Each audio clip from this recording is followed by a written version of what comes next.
देले केते दौड़ी मु केम नहीं कि ना कैंसर पेशेंट केते दौड़ी मु केम भी मु नहीं पारो नहीं लास्ट को ओसे मने किनी खाइ पारो। जयपुर टाटा पावर कार्यालय आगरे महिला हाई ड्रामा घर परिसर में बिजुली पोल न घुंचबारू महिला आत्महत्या करने को धमक देले। एने जिलापाल को महिला बारंबार अभियोग करथिले मध्य केही शुणुना। से बुधवार कोरापुट जिला जयपुर टाटा पावर ऑफिस आगरे निज देहरे किरोसिन ढाली आत्माहुति उद्यम करथिले महिला जनक घर जयनगर अंचल रे।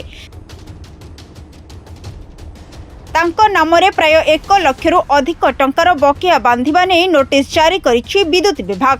तेबे महिला जनक कैंसर पीड़िता सह आर्थिक अनटन समस्या दे गति करुथिबा बेले विद्युत विभाग तांको उपरे दाव साधुथिबा अभियोग करी आत्महत्या उद्यम करिथिले। तापरे मोहन माझी पाखु मो मोबाइल ये करी पकेली। मोहन माझी सर कहले जे एठी कलेक्टर पाखु पठेले। कलेक्टर पठे नै तांकर समाधान टिके तमे बुझ तमे पाखटा तमे बुझी दियो बोली तांगे लेखि छाड़ देले। इटी कौन कले कलेक्टर ऑफिस रे तुम समाधान 12 तारीख दिन हो गला बोली कि हमको मेसेज गोड कर देले आउ एस्टिमेट 1,20,000 टंका तुम बांधबो समाधान तुम 12 तारीख हो गला सुनु नाती 12 तारीख दिन तुम ये करियो बोली तुम समाधान हो गला। हमें भी सेठी जाइनो हम समाधान किंती हला।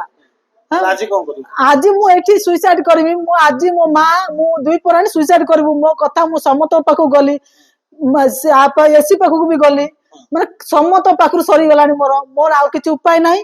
मु लास्ट को आज एठी सुसाइड मां जे दुई जन सुसाइड करबू वो बीपीएल परिवार लोक से टंका उडा दे परिबे ने जदी आसंता तांके आज सुसाइड करबा को आछते मु तांको बुझाइबा पे आछि आज सुसाइड करंतो नाही 23 तारिख रे मु अनशन करबी एही टीपीएसओडीएल ऑफिस सम्मुख रे अनशन करबी। मु समस्त को आज नोटिस द्वारा समस्त को मुख्यमंत्री तो आरंभ कर जिलापाल तो आरंभ कर उपजिलापाल तो आरंभ कर विधायक तो आरंभ कर मुख्यमंत्री पर्यंत समस्त को आज पठे देवी भाई पोस्ट पठे देवी 23 तारिख रे मु अनशन रे बसी। कोरापुट प्रमोद जेना रिपोर्ट सरकार न्यूज।